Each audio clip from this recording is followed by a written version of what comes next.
नमस्कार मित्रों चलिए आज थोड़ा सा आपको पीछे की ओर ले चलता हूँ। मैं आपको 1850 के आसपास ले जाना चाहता हूँ। और 1850 के आसपास जब ले जाने की बात होती है तो स्थिति बड़ी साफ़ होती है कि दिल्ली में आखिरी मुग़ल सम्राट थे बहादुर शाह ज़फ़र, और बाकी देश में गोरों का राज था अधिकांश क्षेत्रों में, और कुछ एक राजघराने छोड़ दीजिए, लेकिन वो राजघराने भी कहीं ना कहीं किसी न किसी स्तर पर उनके प्रभाव मंडल में उससे दबे हुए थे। वो स्वतंत्र रूप से काम नहीं कर पा रहे थे। जो हुआ वो इतिहास है। प्रथम स्वाधीनता संग्राम का उसका यहाँ जिक्र करना एक साहित्यिक चर्चा के बीच में कोई उसकी आवश्यकता नहीं है, वो अलग से कभी चर्चा कर लेंगे। तो जो 1850 के आसपास जब मैं ले जाना चाहता हूँ तो मेरा जो विषय है वो ये है कि आखिर बहादुर शाह ज़फ़र मुग़ल सम्राट आखिरी इतने बड़े शायर भी थे, बहुत बड़े चर्चित शायर। आज भी उनकी गज़लें गाई भी जाती हैं, शौक़ से याद भी की जाती हैं, पढ़ी भी जाती हैं, और बहुत सारी गज़लें इस भारतीय उपमहाद्वीप के लगभग हर एक गायक ने गायिका ने गाई हैं। और लाजिम है कि उन दिनों में एक आखिरी मुशायरा भी ज़रूर हुआ होगा। ज़फ़र मुशायरे के बिना रह नहीं सकते थे। कहा यह जाता है कि हर महीने लाल किले के दीवाने ख़ास और या फिर दीवाने आम, ख़ास मौक़ों पर दीवाने आम में, ताकि लोग भी आ सकें, और बहुत अगर मखसूस काम करना हो, बहुत सीमित दायरा रखना हो, तो फिर दीवाने ख़ास में ये था कि शायर बैठते थे और ज़फ़र साहब ख़ुद बैठते थे, बादशाह बैठते थे, और उसके बाद मुशायरा हो जाता था। अब ये ललक जगी कि आफ्टर ऑल ये 1850 के आसपास जो आखिरी मुशायरा हुआ था वो क्या था, इसको जानने की एक इच्छा मन में स्वाभाविक है। इच्छा तब जगी जब मैं ये काफ़ी 1990 के आसपास, इस मुशायरे के लगभग 150 वर्ष बाद की बात मैं कर रहा हूँ, तो लाल किले के बिल्कुल सामने मैं दिल्ली में, उन दिनों दिल्ली गुड़गांव से छपने वाले, एक साथ छपने वाले एक दैनिक में संपादक के पद पर था। तो मेरा कार्यालय दिल्ली में भी था, और अक्सर दिल्ली में जब भी कार्यालय होता था तो मैं वो चांदनी चौक का एक राउंड ज़रूर लगाया करता था जब भी दिल्ली जाना होता था। लाल किले के सामने ही चांदनी चौक शुरू हो जाता है, और मन में आया कि इस बारे में कुछ जानकारी इकट्ठी तो की जाए, एकत्र की जाए। आखिर वो पत्रकारिता बीच में कहीं ना कहीं वो दिमाग में कीड़ा होता है, तो वो कीड़ा मुझे उस तरफ ले गया कि पता तो करूं, कहीं से कुछ प्रामाणिक उसकी सामग्री मिल जाए आखिरी मुशायरे की। तो एक वहाँ कोने पे गुरुद्वारा शीशगंज के पास एक बहुत पुराना हलवाई है, स्वीट शॉप है बहुत पुरानी, और उस स्वीट शॉप में स्थापना का जो वर्ष है वो 1850 से भी पहले का लिखा हुआ था, मुझे पूरी तरह याद नहीं है। बहरहाल वो बहुत पुरानी दुकान थी।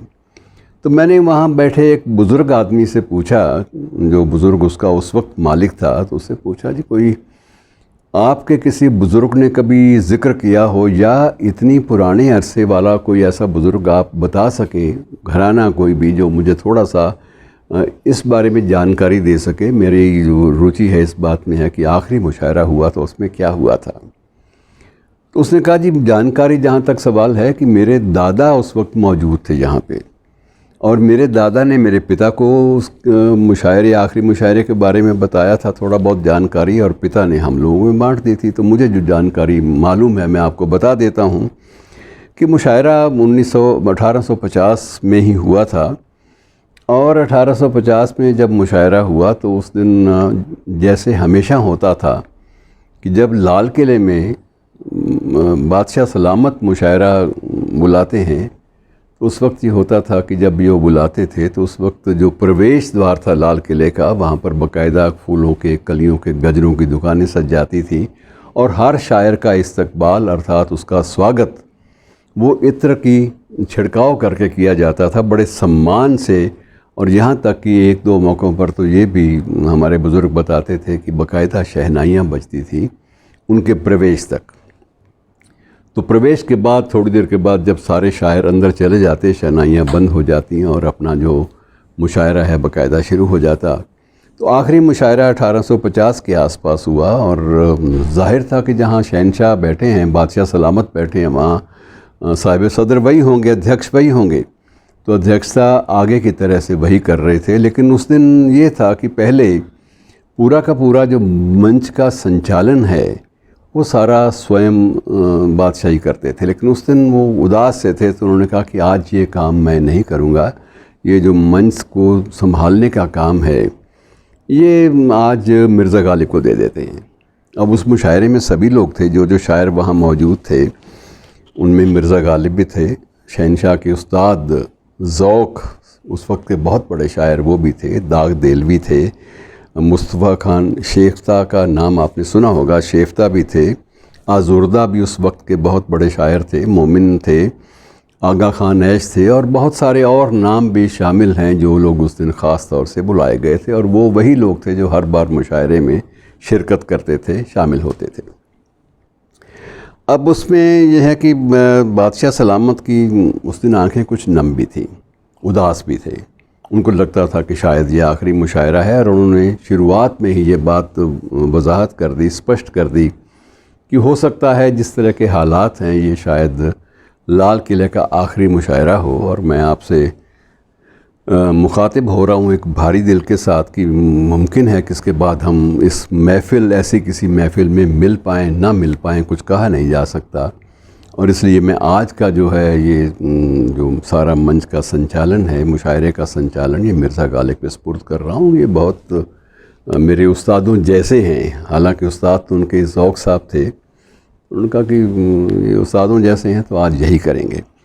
और इसी बीच में उनसे फरमाइश हुई कि इसकी इब्तदा तो फिर मिर्ज़ा गालिब ने कह दिया कि साहब आप ही करिए, इब्तदा तो कम से कम कर दीजिए आप। तो उन्होंने इब्तदाई रूप में शुरुआत करने के लिए पहले एक शेर पढ़ा, वही जो शायरों का आमतौर पे होता है, एक शेर पढ़ा, एक शेर हाजिर है, और उसके बाद एक पूरी गज़ल, मुकम्मल गज़ल के नाम से वो कहते थे कि पूरी गज़ल उसके बाद हाजिर है। तो मैं पूरी गज़ल तो सुनाने की मुझे ज़रूरत नहीं है कि वो चीज़ें सब आपने सुनी हुई हैं, लेकिन उनका जो शेर था कि जो खिताब था वो मिटा दिया, जो खिताब था वो मिटा दिया, फ़कत अब तो उजड़ा दयार है।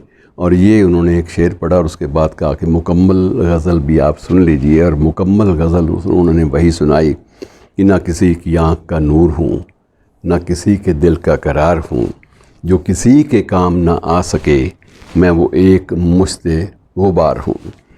मैं नहीं हूँ नगमाए जा फ़ज़ा, मुझे सुन के कोई करेगा क्या।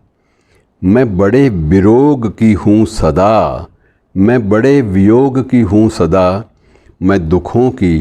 मैं बड़े दुखों की पुकार हूँ, किसी न किसी की आँख का नूर हूँ, न किसी के दिल का करार हूँ। मेरा रंग रूप बिखड़ गया, मेरा यार मुझसे बिछड़ गया, वो आपने सारी सुनी हुई है कि मेरा रंग रूप बिगड़ गया, मेरा यार मुझसे बिछड़ गया, जो चमन ख़िज़ां से उजड़ गया, मैं उसी की फ़स्ल बहार हूँ।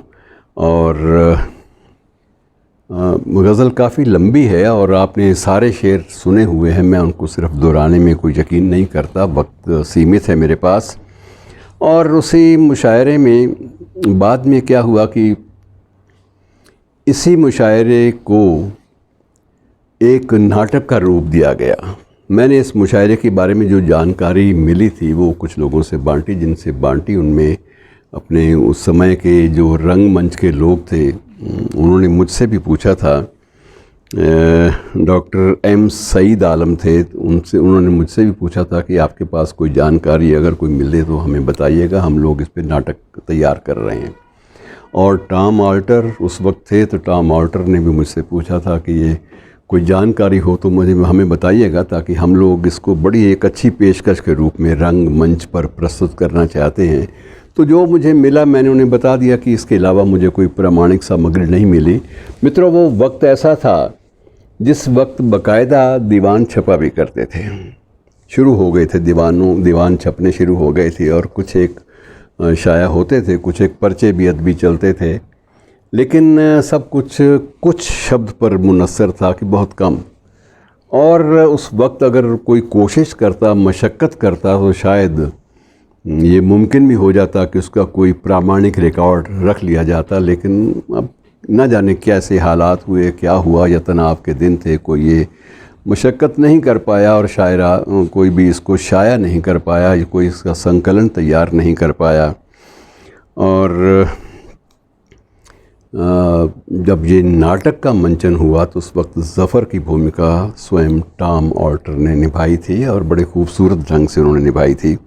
इसी बीच आपको थोड़ा सा मैं बता दूं कि जब ये ज़ौक़ और उसकी बात चलती है गालिब की, जिसका ज़िक्र उस नाटक में भी है और इस दास्तान में भी बाकायदा होता है कि ज़ौक़ बहादुर शाह ज़फ़र के ऑफिशियली सरकारी तौर पे उस्ताद थे। वो अपनी हर नज़्म उनको दिखाए बिना या गज़ल उनको दिखाए बिना आगे वो उसको पढ़ा नहीं करते थे और उनको उस्ताद का रुतबा हासिल था। उस्ताद के लिए एक बाकायदा पेंशन की व्यवस्था भी थी, 4 पैसे भी मिला करते थे, उनका ख़ास एहतराम होता था, उनको किसी वक्त भी लाल किले में जाने की इजाज़त भी होती थी। आखिर मुग़ल शहनशाह के उस्ताद हैं तो ये क्यों ना उनको ये फ़ख्र हासिल हो। और अक्सर उनको लेने के लिए सरकारी पालकी जाया करती थी, शाही पालकी जाया करती थी। शाही पालकी में बैठकर श्रीमान जी अपने शागिर्द अर्थात आखिरी मुग़ल सम्राट बहादुर शाह ज़फ़र से मिलने के लिए जाया करते थे। अब गुज़रे पालकी से तो रास्ते में कहीं किसी टी स्टॉल, जो आजकल के टी स्टॉल हैं, उस वक्त की छोटी मोटी दुकान कोई मान लीजिए कि वहाँ मिर्ज़ा गालिब बैठे थे, मस्त फ़कीर फ़क्र किस्म के आदमी। तो इन्होंने फ़िक्रा कस दिया कि बना है शाह का मुसाहिब फिरे है इतराता। सिंपल है, सादी सी बात है कि शाह का नौकर है, देखो कैसे इतरा के चल रहा है और पालकी में बैठा हुआ छाती चौड़ी करके बैठा है। बना है शाह का मुसाहिब फिरे है इतराता। और ये सुनते ही ज़ौक़ को तो आग लग गई, लेकिन उन्होंने जल्दी जल्दी पालकी वाले से कहा, जल्दी ले चलो मुझे यहाँ से, इस मनहूस को मैं देखना नहीं चाहता। और चुपचाप वहाँ से चल दिए और जाते ही बादशाह सलामत से शिकायत कर दी कि बादशाह आज तो तौहीन हो गई आपकी भी और मेरी भी। तो बादशाह बड़े हैरान कि क्या हुआ। तो उन्होंने बताया कि गालिब साहब रास्ते में बैठे थे तो उन्होंने फ़िक्रा कस दिया कि बना है शाह का मुसाहिब फिरे है इतराता, तो इसमें तौहीन तो आपकी भी है बादशाह सलामत और मेरी तो है ही। बादशाह को बड़ा रंज हुआ, वो समझ तो गए इसमें कोई ना कोई शरारत होगी गालिब की। तो जानते थे गालिब विट्टी हैं, तो उन्होंने फ़ौरन बंदे भेजे कि जाइए मिर्ज़ा को लेकर आइए। मिर्ज़ा को लाया गया, पेश किया गया उनके सामने। तो मिर्ज़ा से उसने कहा, मिर्ज़ा आप तो बड़े बात तहज़ीब सभ्य आदमी हैं, आपसे तो मुझे ये तवक्को नहीं थी कि आप ऐसी कोई बात कहेंगे। तो मिर्ज़ा ने बड़ी मासूमियत से नहीं कहा, साहब मैंने जो कहा इन्होंने आधी बात आपको बताई, आधी बताई नहीं। उन्होंने कहा पूरी बात आप बता दीजिए। शहनशाह ने कहा तो गालिब ने बताया कि मैंने पहला मिसरा ये पढ़ा था कि बना है शाह का मुसाहिब फिरे है इतराता, लेकिन दूसरी लाइन उन्होंने सुनी नहीं और ये चल दिए। उन्होंने कहा पूरी दूसरी लाइन आप सुना दीजिए। बादशाह ने कहा तो गालिब ने सुनाई कि मैंने तो हुजूर ये कहा था पूरा शेर कि बना है शाह का मुसाहिब फिरे है इतराता, वगरना शहर में गालिब की आबरू क्या है। मैंने तो अपने बारे में कहा था कि मुझे कौन पूछता है, मैं तो शाह का मुसाहिब हूँ, उनका नौकर हूँ और इसलिए चला गया। और बादशाह भी हंस पड़े और ज़ौक़ के सामने भी, सिवाय इसके कि हाँ हुजूर ये तो मेरी गलती थी कि मैं पूरी बात सुने बिना ही वहाँ से लपक के चला आया। तो ये लोग बड़े गज़ब के थे। कहने का मकसद ये है कि बहुत सारी चीज़ें हमारे सामने आईं और वो इतिहास के पन्नों में दफन हो गई सिर्फ़ इसलिए कि हमने कभी भी उसको रिकॉर्ड नहीं किया। और जाते जाते मैं आपको सिर्फ़ इतना बता दूं कि उस मुशायरे में जो हासिले गज़ल या सबसे बड़ा जो शायर डिक्लेयर किया गया, आखिर में ये एक परंपरा थी, परंपरा की जिस मुशायरे में या कवि सम्मेलन में बहुत ज़्यादा कोई जम जाए तो वो कहते थे आज का मुशायरा इसके नाम रहा। तो वो मुशायरा आखिरी मुशायरा उस्ताद मोमिन के नाम घोषित किया गया। क्यों कि मोमिन की गज़ल का एक शेर था जिस शेर पे सारे ही फ़िदा थे। गालिब ने भी माना, शहनशाह तो मानते ही थे पहले भी, ज़ौक़ ने भी माना कि वाकई ये लाजवाब इसकी गज़ल थी। उसका एक शेर सुन लीजिए कि तुम मेरे पास होते हो गोया, कि तुम मेरे पास होते हो गोया जब कोई दूसरा नहीं होता, और हाल दिल उनको मैं लिखूं क्यों कर, कि हाल दिल उनको मैं लिखूं क्यों कर, हाथ दिल से जुदा नहीं होता। मित्रों इसके दो अर्थ हैं कि उन दिनों में मोमिन का हाथ भी टूटा हुआ था और हाथ ऐसे दिल के साथ वो बांध के रखते थे, पट्टी बंधी हुई थी और उन्होंने उसको भी इस्तेमाल किया और मन की बात को भी। तो मित्रों ये गज़ब के लोग थे और चलिए इसी बहाने, साहित्य के बहाने से हमने उन अदीबों को, उन साहित्यकारों को याद कर लिया। शुक्रिया।